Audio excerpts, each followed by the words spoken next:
이제 많이 물어보시는 협업 팁 관련인데요.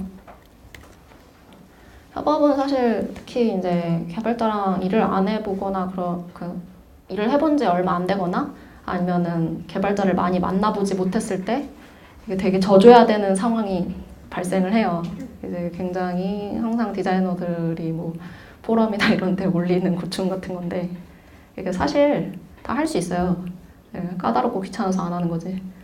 그것은 디자인도 사실 마찬가지잖아요. 엄청 대단한 디자인, 뭔가 엄청 멋있는 거 할 수 있지만 시간도 안 되고 여유도 없고 돈도 안 되니까 안 하는 것들도 많잖아요. 그런 영역이라고 생각을 하시면 돼요. 서로의 바운더리를 어느 정도는 알고 계셔야지 이거를 할 수 있고 없고에 대한 이해를 하실 수가 있어요. 그래서 이제 뭐 한때 이제 코딩하는 디자이너 이런 식으로 뭔가 코딩하는 게 갑자기 유행처럼 붐이 불기는 했는데 제가 생각하기에 솔직히 그 프론트엔드까지 다 하는 거는 말도 안 되고 그렇게 해서도 안 돼요. 왜냐면은 진짜 그거는 돈 쓰는 사람이 비용 아끼려고 하는 경우가 대부분이고 제대로 된 코드가 나오지도 않고 그거를 계속적으로 쓰기도 어려워요. 그러니까 만약에 그런 거를 요구한다라고 하면은 대부분 코드를 읽을 줄 아는 디자이너들도 대부분 그걸 활용할 뿐이지 코드를 쓰지는 직접 작성은 안 한다는 거는 좀 이해를 하시고 하셔야 될 것 같아요. 제가 그러다 망한 케이스를 많이 봤기 때문에 결코 좋은 결과가 나타나지 않습니다. 이제 간단하게 얘기했는데 엄청나게 많은 변수가 생길 수 있죠. 팀 바이 팀, 사람 바이 사람이니까 이거는 그냥 제가 겪었던 그리고 이제 되게 큰 바운더리의 이야기인 거를 인지하시고 들으시면 돼요. 이제 기획자 같은 경우에는 아마 작은 데에서는 그 일명 기획, UX, 뭐 와이어프레임 이런 것들을 하시는 디자이너 분도 꽤 계실 거예요. 마케팅 하는 사람이 그런 거 할 때도 있고 사장이 할 때도 있고 다양하죠. 그럴 때는 이제 이거를 많이 안 해봤으니까 대충 형태만 만들어요. 이런 뭐 드롭박스가 있고 버튼 누르면 결제된다. 이러면은 굉장히 디자인하기가 곤란하고 개발하기도 곤란해요. 이게 그 디테일하게가 어느 정도까지 디테일해 줄 수 있냐면은 이거를 진짜 한 톨 한 톨 만든다고 생각하는 정도까지 디테일해 줄 수 있거든요. 그러니까 예를 들어서 정보 구조로 따지자면은 이제 아이디를 생성했을 때 아이디는 과연 몇 자릿수까지 만들 수 있는가? 그리고 이전에 만든 아이디를 불러올 수 있는가? 그 지메일, 네이버 같은 경우에는 자동 생성될 것인가? 그리고 비밀번호 같은 경우는 8자리 숫자에서 그 대문자, 소문자 섞어서 할 것이고 이전에 생성했던 비밀번호는 안 된다고 할 것인가? 이런 종류의 생각 가능한 모든 그 루트를 만들 수 있는 거거든요. 근데 이거를 정의하지 않으면 개발 때 어차피 얘기하게 돼 있어요. 디자인 같은 경우는 가장 이상적인 형태의 폼만 만들 수 있지만 개발할 때는 그거를 생각하지 않으면 조금 곤란해지거든요. 그러니까 최대한 텍스트 간결하고 또 자세하게를 부탁하시는 게 좋습니다. 그리고 이제 그 폼이 들어갈 영역 같은 거를 대충 이해를 못하니까 엄청 길게 쓰는 경우가 있어요. 예를 들어서 뭐 이제 그 로그인 하시면은 그 엄청난 혜택이 기다리고 있습니다. 뭐 블라블라 이제 마케팅적인 용어들을 쓰고 싶어 할 경우가 많은데 그러면은 이제 안 들어가죠. 디자인이 못생겨지고 이런 거를 굉장히 납득시키기가 어려워요. 그런 거를 이제 처음에 조금 사전에 정의를 하고 조율하는 과정들이 어느 정도 필요할 거예요. 그리고 PPT 사용하시면은 당장 갖다 버리고 오버플로우나 스케치를 쓰라고 되도록이면은 설득을 해주세요. PPT 같은 경우에는 이제 다양한 기획서를 옆에다가 두시고 이제 텍스트를 복사 붙여넣기 하시면서 이제 디자인을 하실 텐데 어차피 이게 2번 일하는 거기 때문에 스케치로 만약에 텍스트를 미리 써놨으면은 그 고생을 할 필요가 없잖아요. 하나 더 사는 게 그렇게 큰 돈도 아닌데. 오버플로우 같은 경우에는 이제 그 와이어프레임을 어떻게 연결해서 보여주는지가 굉장히 잘 되어 있는 최신 프로그램이기 때문에 기획을 할 때 저걸 사용하시면 좋습니다. 그리고 디자이너 이제 너무 뭉뚱그려서 프론트엔드 지식 배우기라고 해놨는데 여기에서 말하는 프론트엔드 지식은 적어도 CSS 트랜지션이 뭐가 되는지 정도, 그리고 CSS 코드에서 뭘 바꿀 수 있는지 정도, 그 정도는 알고 계셔야지 이제 내가 디자인을 해도 이제 너무 무리한 부탁이 되지 않고 이거 언제까지 되는지를 대충 이해하실 수가 있어요. 이런 거 배우는 거는 사실 뭐 패스트 캠퍼스 같은 데서 60만 원 내고 배우실 필요는 없고요. 그 조금만 영문 검색하시거나 아니면은 제가 맨 마지막 장쯤에 이제 링크 같은 거 걸어뒀는데 이제 사람들의 코딩 교육을 위해서 무료로 해놓은 좋은 많은 자료들이 많으니 조금만 뒤져보시면 그런 것들은 잘 발견하실 수가 있습니다. 그리고 크롬 개발자 도구 아까 전에 제가 그 잠깐 활용을 해드렸는데요. 개발자 도구에서 이제 CSS 같은 거를 이제 개발해서 바로 바꾸는 건 아니지만 디자이너가 색깔이나 그 폰트 사이즈 이런 정도는 바꿔볼 수가 있어요. 그래서 특히 가독성 같은 걸로 따질 때 제가 미리 한번 바꿔보는 것도 나쁘지 않죠. 그리고 스케치에서 하다 보면은 아무래도 좋은 모니터를 보고 그리고 그 항상 확대해서 보다 보니까 그 뭔가 작고 흐린 이미지도 굉장히 나한테는 쨍한 것처럼 느껴져요. 그러니까 이제 그 못생기게 나오는 환경으로 한 번씩은 체크를 해봐야 되는데 그런 거를 이제 방지하기 위한 좋은 그게 되죠. 그리고 추천드리는 툴은 이게 CSS 피퍼라는 그런 플러그인인데요. 여기에서는 잡히는 게 없어서 아까 전에 테크크런치를 다시 들어가 볼게요.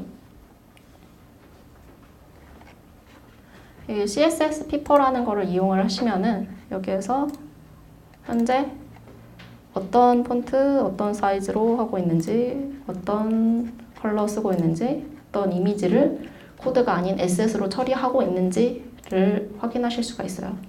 그래서 여기 좀 잘 된 것 같다. 그리고 여기 영역도 마진 패딩 이런 거 다 보이거든요.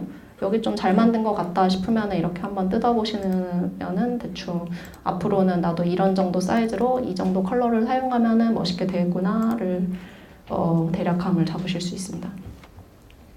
그리고 요청사항 수치로 전달은 아까 전에 제가 그 프린시플 하면서 주로 얘기를 했죠. 이제 스케치처럼 스태틱한 그 디자인은 그냥 제플린에서 다 잡아주기 때문에 얘기를 안 해도 되는데 이제 그런 모션 같은 경우는 아무리 프레이머로 디자인을 한다고 해도 그걸 개발해서 바로 쓸 수가 없어요. 그래서 제가 프레이머를 조금은 시간 낭비라고 말한 것도 있는데 근데 거기에서 좋은 점은 이제 내가 0. 몇 초에 그 코드를 넣어놨다. 이거를 정확히 알고 있기 때문에 그거를 더 디테일하게 파고들 수가 있는 거죠. 그래서 이제 원하는 모션이 있으시면은 그 최소한 이 수치 정도는 전달을 해주셔야지 이제 그 대충 만들지 않게 돼요. 그리고 개발자한테 부탁드릴 거는 이제 보통 개발자들이 개발 용어 이외의 언어로 소통하는 걸 굉장히 힘들어해요. 예를 들어서 이제 그거에 관련한 백그라운드가 굉장히 많기 때문인데 그거에 대해서 이제 그 대충 넘어가시면은 앞으로도 계속 져주면서 일하셔야 돼요. 그러니까 좀 배우시면서 왜 안 되는지에 대해서 자꾸 설명하라고 하고 그리고 그 용어가 아닌 다른 용어로 설명해 보라고 하고 이게 사실 구글 면접 같은 데서 쓰는 방법이거든요. 그 5살짜리 조카에게 뭐 서버를 설명해 봐라 이런 식으로. 약간 그리고 그런 걸 대화하는 거를 좋아하는 사람도 있어요. 그런 열정을 가지고 일을 하는 사람이 서로 될 수 있도록 조금 북돋아 주시면은 배우시는 게 많을 것 같아요. 저도 많이 피곤했었는데 지금 생각하면은 정말 너무 열정맨이어서 제가 배우는 게 많았습니다. 그리고 이게 개발자랑 항상 일어나는 싸움에서 그 주가 되는 부분인데 특히 돈을 쥐고 있는 사람, 일명 스테이크 홀더죠. 이제 사장님, 투자자, 그리고 이제 그 이사급 개발자 이런 사람들이 디자인할 때 뒤에서 모니터 보면서 이건 좀 아닌 것 같은데 하면서 약간 되게 애매한 그런 뭔가 제안을 하나씩 툭툭 던지잖아요. 저는 그럴 때 이제 아트보드 다 펼쳐가지고 모든 경우 해설을 한 번씩 해주긴 했어요. 왜 내가 맞는지. 굉장히 피곤한 일이잖아요. 그러니까 이제 해주기는 해주더라도 이제 일하는 방식을 조금 바꿀 필요는 있어요. 이 사람이 왜 그거를 문제라고 생각했는지에 대해서 먼저 그 합의하는 과정이 필요해요. 이게 UX에도 해당되는 이야기고 마케팅, 뭐 아무튼 돈 버는 모든 일에 해당되는 이야기이기 때문에 왜냐면은 그 사람의 개인의 생각인지 그게 모든 유저를 대표하는 발언인지를 알 수가 없잖아요. 이제 구글 애널리틱스 뭐 그래프 같은 거 가지고 온 거 아니라면은 그런 식으로 내부에서 결정을 할 때 그런 팀 문화를 만들어갈 필요가 있어요.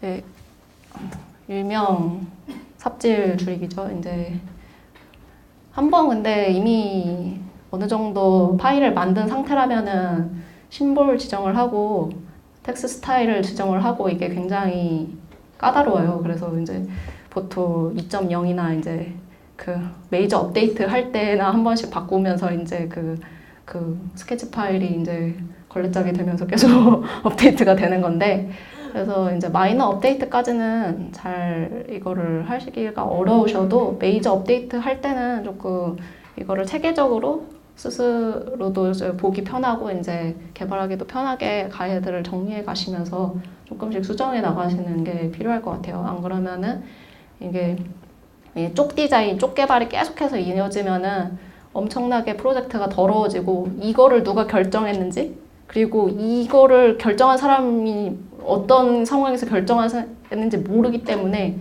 계속해서 그 문제점은 안고 가면서 그 관리하기는 굉장히 어려워지는 상황이 많이 발생을 하더라고요. 그리고 앱스트랙트는 이제 최신 뭐 약간 조금 유행인 이제 약간 개발의 기시라고 있는데 이거는 그 리누스 토르발즈라는 이제 리눅스 개발자가 엄청나게 많은 여러 사람들이 하나의 프로젝트를 할 때 어떤 사람이 뭐 했는지 알기 위해서 만들어낸 이제 방법이라고 해야 될까요? 그런 거예요. 근데 깃을 이용하듯이 이제 스케치 파일을 마스터 파일을 업로드를 한 다음에 앱스트랙트를 이용하면 그거에서 아까 전에 마스터 심볼과 인스턴스를 지정하듯이 그 원본 상태는 그대로 두고 그거에 대한 복사본만 계속해서 이어나갈 수가 있어요. 복사본을 브랜치라고 하는데 여기에서 가장 큰 장점은 그 해당 브랜치를 내가 수정을 한 다음에 리버트, 그러니까 이전 디자인으로 바로 돌아갈 수가 있어요. 그러니까 내가 뭘 변경했고 뭐가 에딧이 됐고 심지어 그 어떤 텍스트의 어떤 거에 색깔이 변했다까지 완전 디테일하게 볼 수가 있는 거죠. 이거는 개인 사용은 또 무료고요. 이거 이용하시면은 그 하루하루 디자인 할 때 그래도 뭐 얼마큼 했는지 체크하시기도 편하고 여러 명이 디자인 하실 때도 이제 파일 받거나 이제 각자의 범위를 산정하시기가 아주 좋습니다. 그리고 이미 만들어진 가이드 잘 뜯어보기 이제 하루하루 디자인 하다 보면은 좀 바빠가지고 남이 만든 거 잘 안 보게 되는데 특히 뭐 유료든 무료든 아무튼 남 매터리얼도 그렇고 그냥 받아놓고 조금 쓰다가 이제 그냥 어디 있잖아요 저장소에 그럼 남이 만든 거 좀 잘 뜯어보시면은 아 이 사람은 이렇게 심볼을 썼구나 이런 것들 아직도 배우는 게 많아요. 그냥 짧게는 이제 그 페이지나 레이어 명에다가 이모지를 넣어가지고 가시성을 높인다든지 이런 사소한 팁부터 해서 너무 많이 정리되어 있기 때문에 그 별로 도움이 안 되는 것 같아도 은근 그 특히 컬러라던가 이런 바로바로 갖다 쓸 수 있는 부분들은 쓸 때가 많더라고요. 그리고 사이즈 변경 시 이제 되도록이면 스케일 사용하시고요. 스케일을 사용하시면 가장 큰 차이점이 보더 사이즈를 변경을 해줘요. 그냥 마우스로 잡고서 이제 렉탱귤이 보더가 되어 있는데 이게 사이즈를 줄였을 때 보더가 1이었으면 그대로 1로 되거든요. 근데 이제 커맨드 K 사용하셔서 스케일을 하시면은 만약에 50%로 줄였다 하면은 0.5 보더가 되는 거죠. 이런 식으로 전체적인 사이즈를 줄이거나 늘릴 때는 무조건 스케일을 쓰는 게 좋습니다. 수치값 조절 시 인스펙터 창에서 계산 이거는 지키기 어려우시겠지만 이제 특히 어디다가 이제 딱딱 맞추거나 할 때는 굉장히 편합니다. 이제 부록 얘기하고 30분 정도 남으니까 질문 받으려고 합니다. 이제 아마 사회 초년생분들 그리고 학생분들이시니까 이 부분 가장 궁금하실 것 같아가지고 저의 이제 짧은 이직 경험과 엄청나게 많은 면접 경험으로 인해서 이루어진 이제 팁인데요. 사실 이걸 안 해보면은 조금 처음에는 어려울 수 있어요. 근데 이제 면접을 한 10번 이상쯤 보시면은 대충 원하는 게 가닥이 나오거든요. 포트폴리오 어떻게 준비해요, 유유 이런 거 막 페이스북 페이지 같은 데다가 많이 올리잖아요. 근데 어렵죠. 비엔스에 올라온 건 너무 좀 상위 클래스 느낌이고 에이전시 그거고, 그리고 비엔스에 있는 거를 UI를 활용하시기가 어려운 게 너무 컨셉이에요. 그래서 실제 이제 돈 버는 UI를 만들어야 되는 입장에서 컨셉 UI를 딱 받으면은 느끼는 게 그래 컨셉이구나. 그래서 타이포그래피, 색깔 엄청 잘 쓴다. 이것까지 확인할 수 있어요. 근데 이 사람이 직접 투입을 했을 때 과연 사수가 없이 이 사람이 그냥 혼자 디자인을 할 수 있는가? 이거를 판단하기가 어려운 거예요. 그리고 이제 의외로 도용이 굉장히 많습니다. 그래서 이제 사전과제 해보라고 하는 건데 이제 그것도 굉장히 힘든 일이죠. 시간도 얼마 없는데 돈도 안 주면서 사전과제 하라고 하고. 네, 그래서 포트폴리오는 일단 PDF랑 웹을 모두 준비하시고요. 웹은 코딩을 못한다 이러시면은 뭐 외주를 주시던 카고를 쓰시던 BS를 쓰시던 뭐라도 하나 있어야 돼요. 왜냐면은 PDF에서 할 수 있는 용량이 너무 제한적이고 거기에서 인터랙션이랑 이제 디스플레이를 다루는 입장인데 그거를 그 웹이 없다는 건 솔직히 좀 말이 안 되는 느낌들이 있어요. 그리고 굉장히 어이없는 경우들도 많은 게 그냥 이미지 하나하나를 쪽으로 그룹으로 해서 보내요. 그런 경우도 있고요. 그러면 이제 보지도 않고 뭐 던지는 거죠. 그러니까 최대한 이 사람은 잘 준비되었구나라는 인상이 처음에 드는 게 중요해요. 이게 구색만 갖춰졌더라도. 그리고 PDF는 용량 너무 크지 않게, 이게 제가 PDF를 많이 다른 사람 것도 보면서 느낀 건데 이미지 사이즈 자체가 엄청 크니까 이게 10장만 넘어가도 용량이 굉장히 커요. 근데 이런 거를 공유를 하잖아요. 만약에 대기업이라면 특히 자체 서버가 있어서 거기에 업로드를 하겠죠. 그러면은 제한이 있는데 말도 안 되게 1메가 이하야. 뭐 이런 경우도 실제로 많아요. 그 디자인을 굉장히 신경 쓰는 뭐 네이버 같은 데들이야 뭐 무제한으로 풀어놓겠지만 그런 여유 없는 데들 많고요. 그러니까 아주 간결하게 PDF는 나의 그 포트폴리오의 정수만 담을 수 있는 여러 가지 버전이 준비되어 있어야 돼요. 그러니까 이거를 PPT용 아니면은 그 최소한 웹 링크만 건용 뭐 이런 것들이 있으면 좋고요. 웹에서는 온갖 사소한 그 내가 기록이 되어 있는 모든 것들을 다 때려 담으셔도 돼요. 근데 좀 UX는 생각하시면서, 예를 들어서 저는 이제 포트폴리오 웹 만들 때 당연히 메인 프로젝트는 상위에다가 배치를 하고 이제 짜잘하게 자기가 개인적으로 했던 것들을 이제 하단에서 이제 그 선택해서 볼 수는 있게끔 해놨어요. 근데 거기에서 너무 욕심이 들어가지고 나는 어워드 같은 거에서 나오는 것 같은 어마어마하게 멋진 웹을 만들 거야 라고 생각을 하신 건지 모르겠는데 되게 잘 모르겠는 웹들이 가끔 있어요. 그런 거는 조금 안 하시는 편이 좋은 것 같아요. 왜냐면은 다른 사람의 의도를 이해하고 싶지 않은 사람들이 많거든요. 그리고 바빠가지고 그냥 빨리빨리 클릭해서 넘어가고 싶기 때문에 그걸 확인하는 사람들은. 그래서 비엔스 같은 사람들이 어떻게 써야 되는지 그냥 다 알고 있는 레이아웃을 차용하시고요. 거기에서 자신이 가진 가장 큰 강점이 제일 크게 드러날 수 있도록만 그냥 배치하시는 게 나아요. 그게 시간 관계상도 이제 노력상도 좋고요. 그 내용물을 최대한 파인하게 하시고 겉에 있는 거는 UX, 내가 진짜 UX로 끝장을 보고 싶은 UX 디자이너다 이런 게 아니시라면은 오히려 그러실수록 다른 사람들이 이미 쓰고 있는 거 위주로 하셔야 돼요. 그리고 이거는 그 경력이 없으면 리디자인 이 부분이요. 이제 저도 처음에 사회초년생일 때 그 개발자랑 인디 앱을 만들어 보기는 했지만 너무 인디 앱이기 때문에 사실 이거를 포트폴리오 쓰기가 애매한 경우였어요. 근데 뭐 보여주긴 해야 됐고 그래서 컨셉을 몇 개를 넣었는데 지금 생각해보니 왜 떨어졌는지 알겠다. 그런 것들이 많죠. 이게 아래쪽에 있는 기능이 없거나 목적 없는 컨셉 작업은 지양하라는 부분과 또 맞닿아 있는데요. 리디자인 같은 경우에는 이미 그 사람들이 가장 신경 쓰고 있고 뭐든지 다 그거에 대해서 나보다 너무 잘 알고 있는 부분인데 그거를 리디자인에서 보여주는 것 자체가 굉장한 성의거든요. 그리고 이거를 내가 안 하더라도 시킬 가능성이 많아요. 뭐 들어가서든 이제 사전 과제죠. 그러니까 특히 네이버나 뭐 카카오나 아니면은 그 글로벌한 기업들의 거를 리디자인 해보시는 거는 결코 나쁜 일이 아니고요. 대신에 리디자인도 마찬가지고 컨셉 디자인도 마찬가지만 여기에서 비엔스에서 가장 안 좋은 케이스인데 그 회사가 뭐 하는지도 모르고 그 회사가 어떻게 돈을 벌지도 모르고 목적 없이 그냥 멋있게 하려는 사람들이 있어요. 예를 들어서 구글은 검색 회사고 검색을 통해서 얻는 광고 수익이 회사의 98%예요. 근데 구글 검색창을 새로 디자인했는데 광고가 안 나와. 이건 말이 안 되는 거죠, 사실. 이 사람이 그냥 그 완전 그래피컬하게만 생각하고 있구나라는 것만 이제 파악을 하게 되는 거예요, 그러면. 그래서 그 타이포그래피나 색깔을 얼마나 잘 썼든. 그리고 이제 정적인 이미지로 봤을 때는 아무래도 쨍한 컬러가 돋보이고 볼드한 타이포그래피가 멋있어 보여요. 그래서 이제 특히 메인에 가는 디자인들이 그런 게 많은데 사실상 이제 그런 게 별로 없거든요. 이제 실제로 매일매일 사용하는 것들은 그런 식으로 디자인해서는 안 되는 것들이 많고요.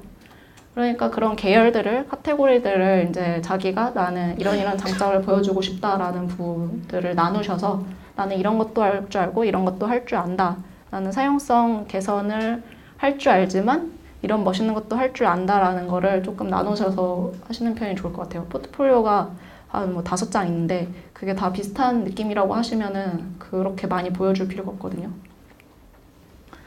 그리고 이거 저기 그 말하기 조심스러운데 바깥에서도 있는 그런 그 학생들 컨셉 같은 거에서 자주 보이는 문제인데 무료 템플릿을 너무 많이 쓴다.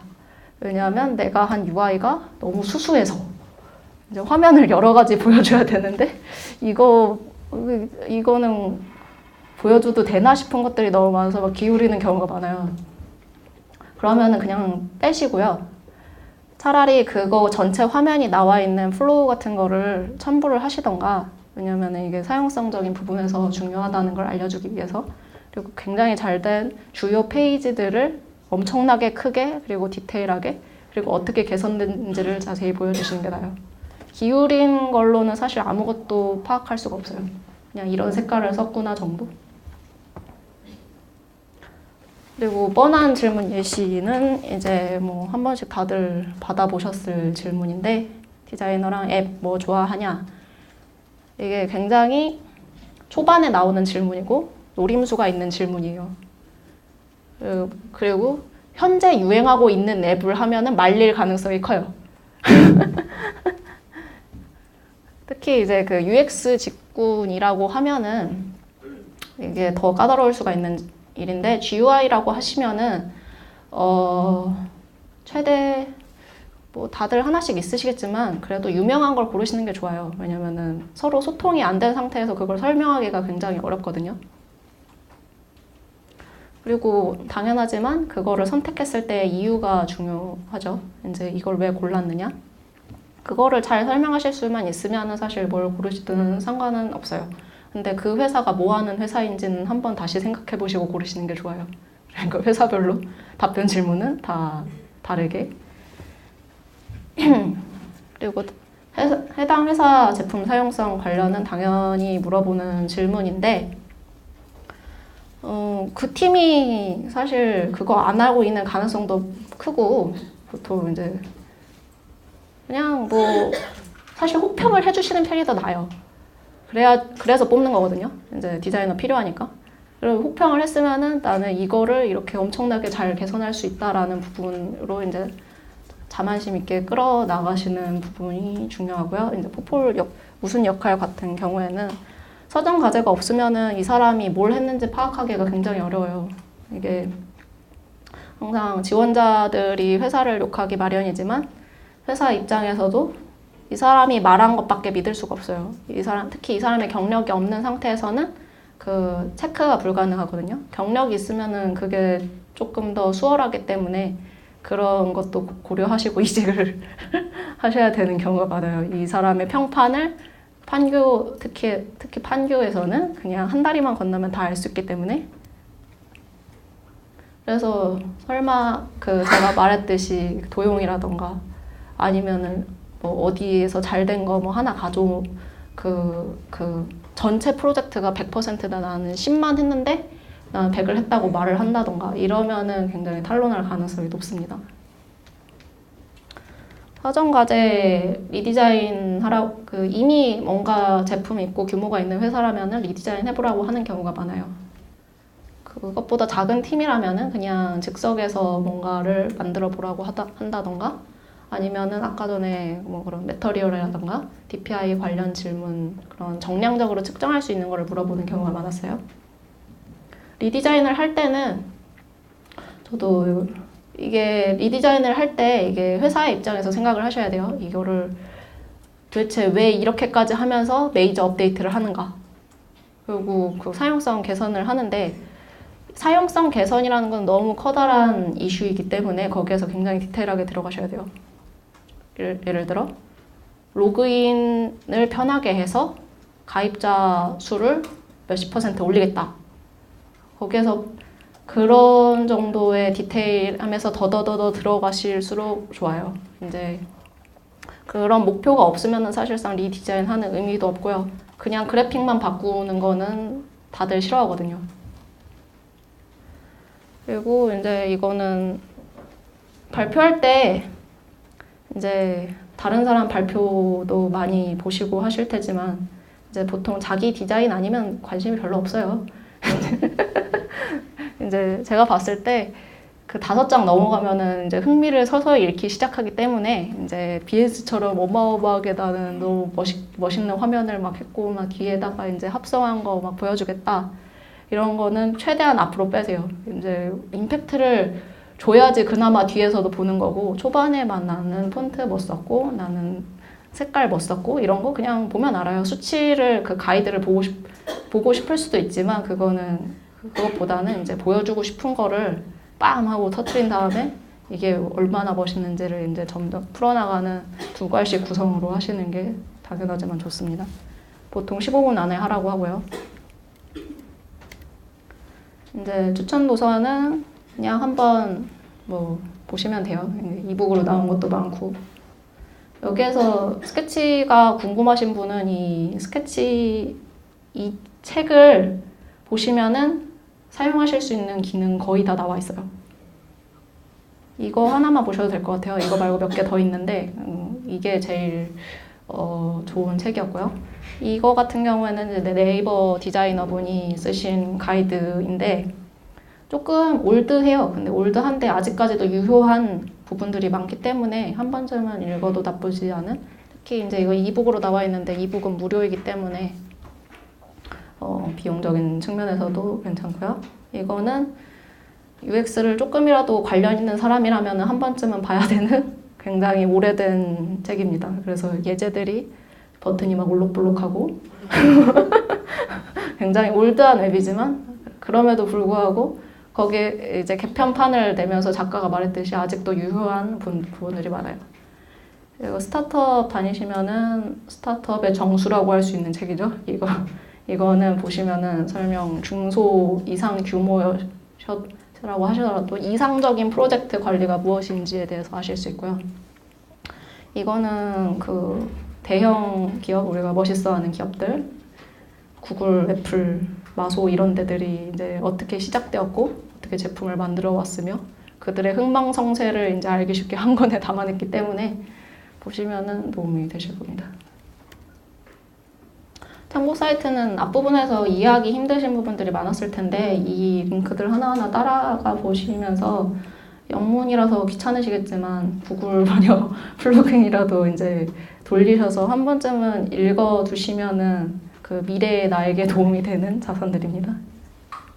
특히 이제 코딩에 조금 관심을 가지고 싶은데 너무 어렵다. 그리고 뭐만 검색하면 다 깃허브 나오고 개발자 블로그 나와가지고 이해하기가 어렵다. 난 코드들을 모르는데 어떻게 배워야 하는 거냐?